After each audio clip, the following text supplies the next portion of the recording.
Good morning and welcome to Rosebud Homestead. Today we're going to do something that personally I think is just really fun.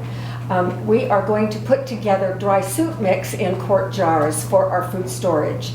And this goes to self-reliance as well as food security, and it certainly does help us to be prepared for emergency situations. And this recipe is one that is going to be in the book that Cindy and I are writing. So let's get started. We'll be back in a moment.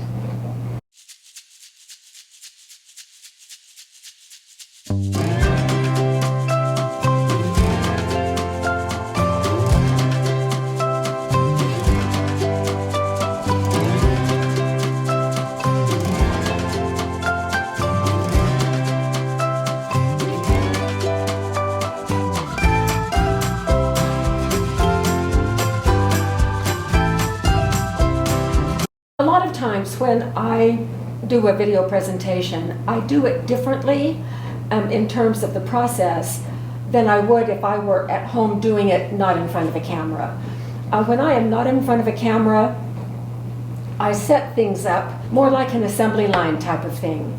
So I just decided today I'm going to show you what I would be doing if I were doing it by myself. And so this recipe is a fantastic recipe. Jim and I we opened a jar of this last week and it was phenomenal. We love the spices. This is a fairly new recipe for me. I've been eating lentils all my life, but I wanted a recipe both for our cookbook and also to have on hand that just was kind of extra special. And this one does that exact thing. So if you look at my countertop here, I'll show you what I have done. This recipe calls for onions, carrots, and celery. I have prepackaged those and I'll explain why in just a moment. Now, what I have used here is freeze-dried onions, dehydrated celery, and then these carrots, these are little carrot chips. These were from a number 10 can that you can get like Augustin Farms, or they're all over the internet. This is a number 10 can, which is one of those that's about this big and about this tall. And I opened it months ago, put it in this plastic bag, and it has been in our freezer, and they're perfectly good. So I used 3 different ways of preserving these foods. And they are prepackaged. This is part of my prep, is that I prepackage things. Now over here, I have 3 types of lentils. I have golden ones, I have the regular brownish green ones, and I have red ones. These are more of the brownish green ones. So I'm going to layer those lentils in the jars to make it look like a rainbow, because this is, I've named it Rainbow Lentil Soup. And then I have, because this takes bouillon, and because I don't even want to mess with anything, I am using these extra large bouillon cubes. 2 are going to go in each jar. Now I know that some of you do not like to use this type of bouillon, and that's just fine. I rarely use it, but in this case it suits my purpose, so I've chosen to use it.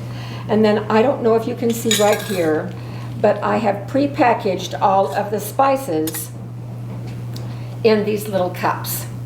And so I'll be going through what those are as we start putting the jars together. All right, now first of all, I want to talk about the process of how I figure out a soup recipe, a new soup recipe that I can pack like this, in a dry mix in a quart jar or sometimes in a pint jar. I first go looking on the internet for just regular soup recipes, and I look at the ingredients, and in my mind I'm saying, okay, now I'm looking for ingredients that will store well, even if I have to dehydrate or freeze dry some of those ingredients to be able to have a longer shelf life. That's what I am looking for. And generally what happens is I will find 2 or 3 recipes that look promising, plus with my own background and experience, then I will put those ingredients together in such a way that it makes a good soup recipe. Now before I bring anything to a cookbook or to a video like this one, we always try it out. And so when Jim and I tried out this recipe, boy, was it ever a winner. So we're just going to go forward and I'll kind of talk as we go. when we are going to dry package anything, the jars need to be clean but not sanitized. The important thing is they need to be completely dry. We want no liquid at all inside these jars. Now, I'm going to start, I'm debating, what order should I put these? These are the golden lentils, aren't those beautiful? I had a hard time finding these. Just for your information, if you want them, these are from Clear Creek, grown in Montana, golden lentils. So I just got those online, I think directly from the producer. So what order do I want these colors? I may have to try 2 or 3 different ways. So I am going to start with the red lentils. And the red lentils I got from Bob's Red Mill. Now, it takes a half a cup of each of the type of lentils. And so I'm just going to pour right over the jar until I get a half a cup. And then I'm going to carefully pour that in. And then I'm going to level it off a little bit. And I'm going to go with these next.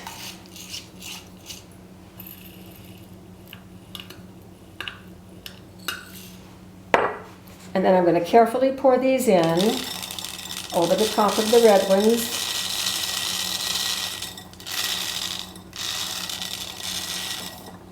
And gently shake the jar so that it levels out. And then last I'm going to go with the gold.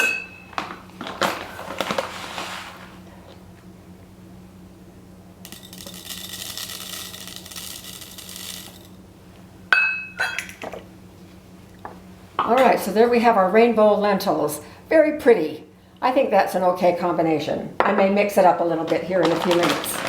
All right, now, the next thing I want to do is put in the spices. Now, I have them in these little cups. Let me tell you what those spices are. So in this little cup I have 1 teaspoon of dried garlic chips, a half a teaspoon each of cumin and coriander, 1 teaspoon of smoked paprika, and that is a secret ingredient. It gives it just a beautiful smoky flavor. Bay leaf, a teaspoon of lemon powder, and then 1/4 of a teaspoon each of salt and pepper.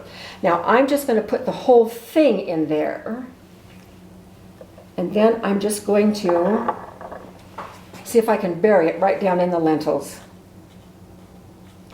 because I don't want all of those spices to get all mixed up.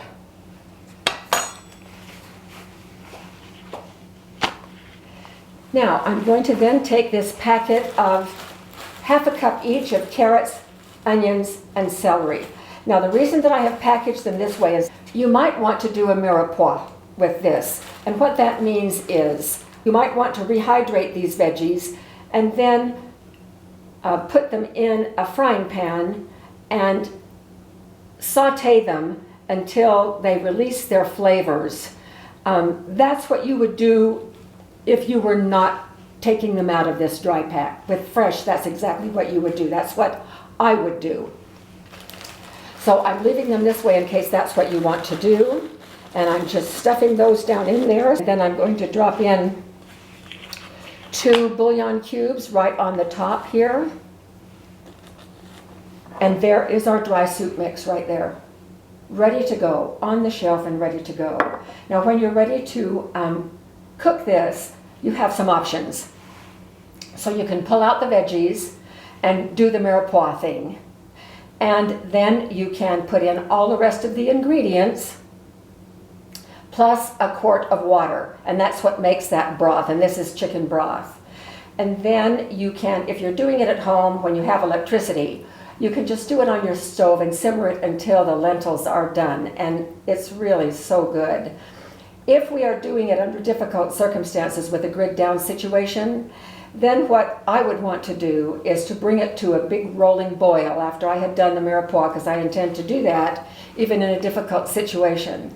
And then after boiling it for about 10 minutes, making sure that food is all hot in the middle, I will need to conserve fuel. So I'll take it off the heat and I will put it in an off-grid slow cooker. Well, you might want to know what an off-grid slow cooker is. I'm going to be doing a video on just that, but I've done already a couple of videos. The Wonder Bag would be one, a thermos would be one, a hay box would be one, and we'll be demonstrating those later. The other option that you could also do is if you have a regular pressure cooker, not an Instant Pot, but a regular pressure cooker, not a canner, unless it's a smaller one that doubles also as a regular a pressure cooker, you could then pressure cook it. It would take 12 minutes instead of 45 minutes.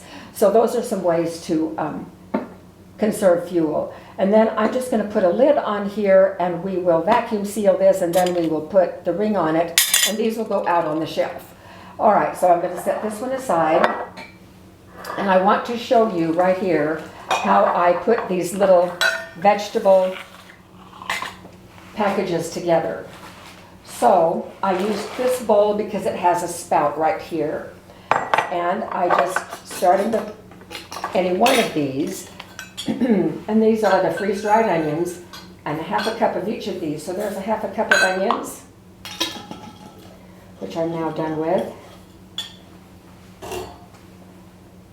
Half a cup of the carrots.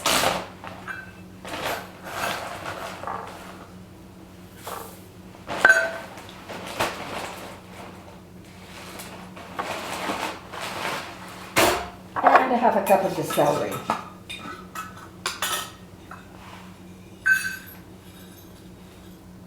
All right, now that's not quite half a cup, but you know what, it's going to work. And then this is a sandwich bag.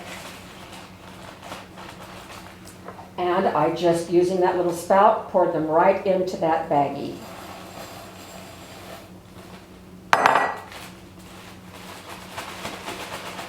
Level them out, got the air out, and then just half rolled them ready to go into the jars. Okay, so I'm going to do one more. This time I'm going to start with brown on the bottom.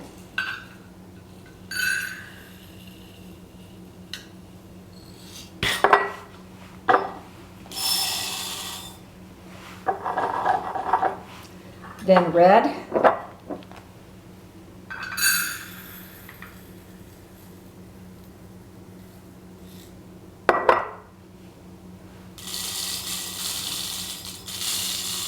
Using this funnel allows me to direct the flow, sort of. Even that out. And then half a cup of the golden.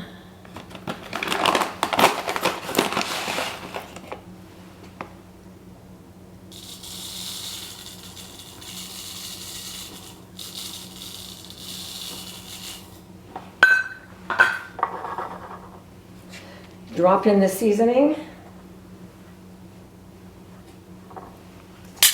Bury it.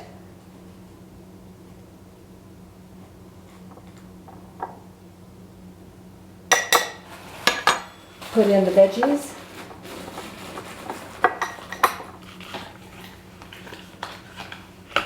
Top with the 2 bouillon cubes and the lid.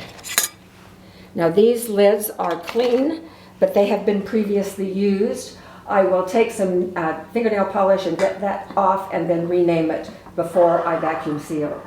So that's the process, and we'll be back when I have all 10 jars done. All right, we only have 2 jars left to vacuum seal and we're all done. And indeed it does look like a rainbow over here.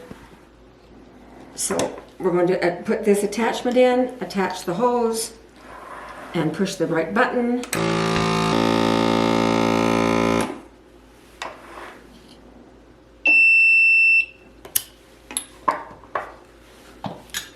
And band on. And remember that all of these lids are previously used for canning, and they're perfect for vacuum sealing.